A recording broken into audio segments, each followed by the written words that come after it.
হয় কি যে আমি তো কথা বলি না বেশিরভাগ ক্ষেত্রে, এজন্য সবাই আসলে সাহস পেয়ে যায় যে আচ্ছা ঠিক আছে ওর নামে তো বলা যায়, যেহেতু ও কোনো প্রতি উত্তর দেয় না। সো উনি এর আগেও আমার হাজবেন্ডকে নিয়ে পোস্ট করছে, সো ওনার পোস্টে আসলে আমাদের কিছু যায় আসে না। বাট আমি আগে মনে করতাম, মানে যখন আমি আগে থেকে ওনাকে, তখন আমি মনে করতাম যে না উনি অথেন্টিক সোর্সে লেখালেখি করে বা উনি যা লেখে সেটা হচ্ছে সত্য।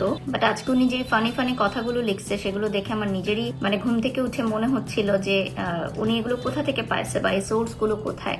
এই যে এত মিথ্যাচার আমার নামে করে, এমন এমন কথা বলে যেগুলোর সাথে আসলে আমার কোনো দূর দূরান্তে কোনো সম্পর্ক নাই। তো একটা লেখা দেখলাম যে আমি নাকি কার জন্য কোর্টে উকিল ঠিক করছি, 50,000 টাকা দিয়ে কার জন্য আমি উকিল ঠিক করছি। আমি যদি 50,000 টাকা কোর্টে খরচ করতাম তাহলে আমি একজনকে শাস্তি দিতাম।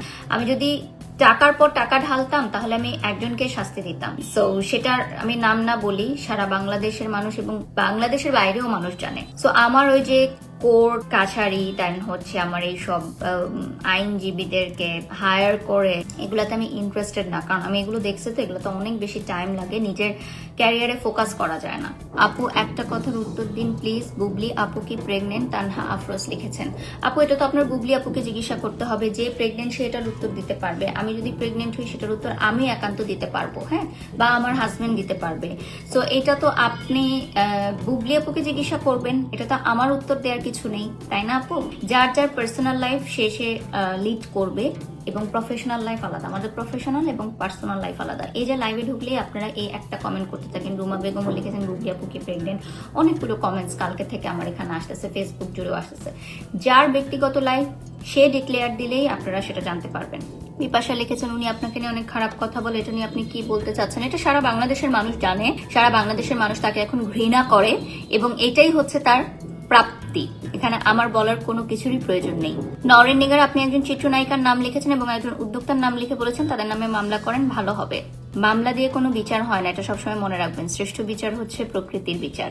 আপনাকে যদি কেউ বিনা কারণে বদনাম করে এর বিচার আল্লাহ করবে ইনশাল্লাহ, ইনশাল্লাহ মরিয়ম। হ্যাঁ ঠিক কথা বলেছেন। Thank you everyone. তোমার পিছনে দুটো বেয়াদব মহিলা পড়ে আছে। আচ্ছা আপনি নাম দুইটা লিখেছেন, আমি নাম দুইটা পড়তে চাচ্ছি না।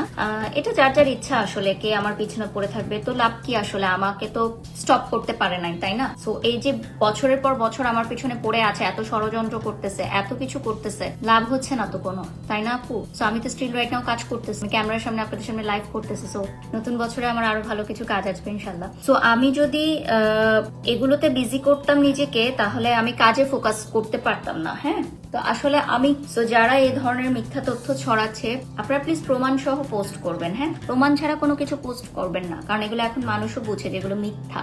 আর একদিন 2 দিন 3 দিন 4 দিন যাওয়ার পর না মানুষ নিজের বিবেক যখন নিজে খাটায় তখন সে বুঝে কে সত্য কে মিথ্যা। এটা বেশি দিন আসলে লুকায় রাখা যায় না, অভিনয় করে হোক, মিথ্যা কথা বলে হোক, বড় বড় বুলি ছেড়ে হোক, এটা বেশি দিন আসলে স্টে করে না।